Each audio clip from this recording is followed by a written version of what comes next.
Hey everybody, it's Jason Blaha here, and it's time for part 2 of the Monday Q&A, so let's get to the first question.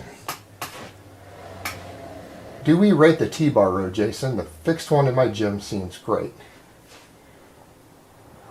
I don't like the fixed ones to where you're stuck in a single plane. I do like the swivel ones to where you can put a bar into a cylinder and it's on a swivel and it has free range of motion. It can move around freely in a circular pattern if need be. But the Tbar row is certainly a good lift.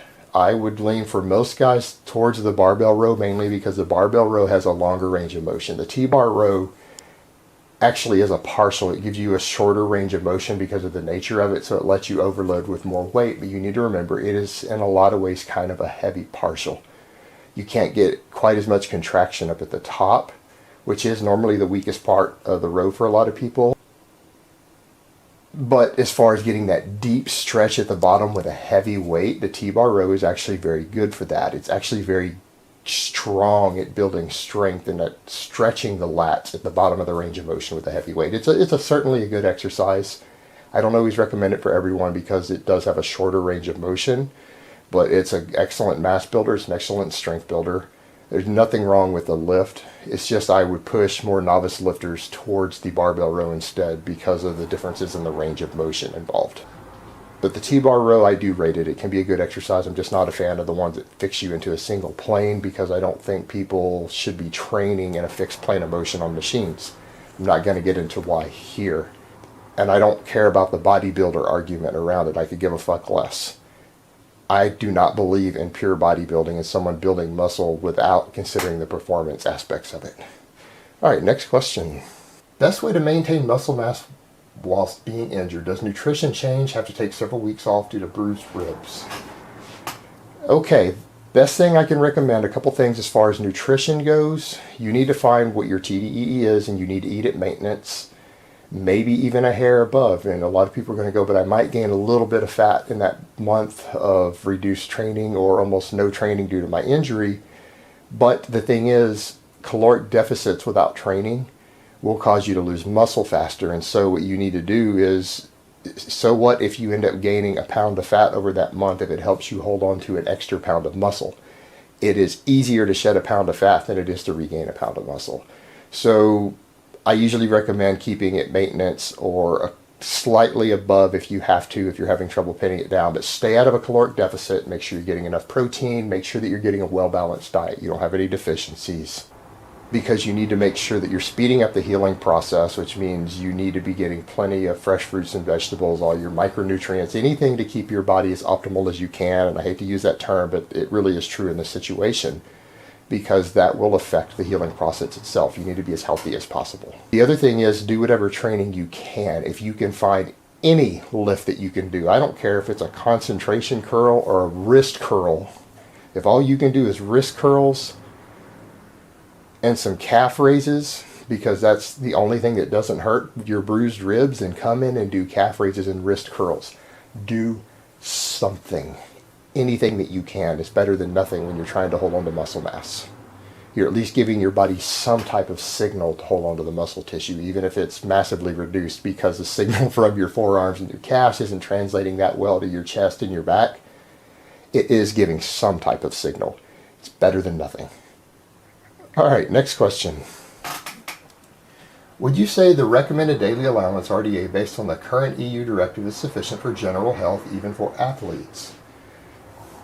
When it comes to macronutrients, carbs, fat, and protein, obviously not. We as athletes can disregard that shit and just throw it away. It's irrelevant to us. We have our own personal individual numbers based upon our individual needs.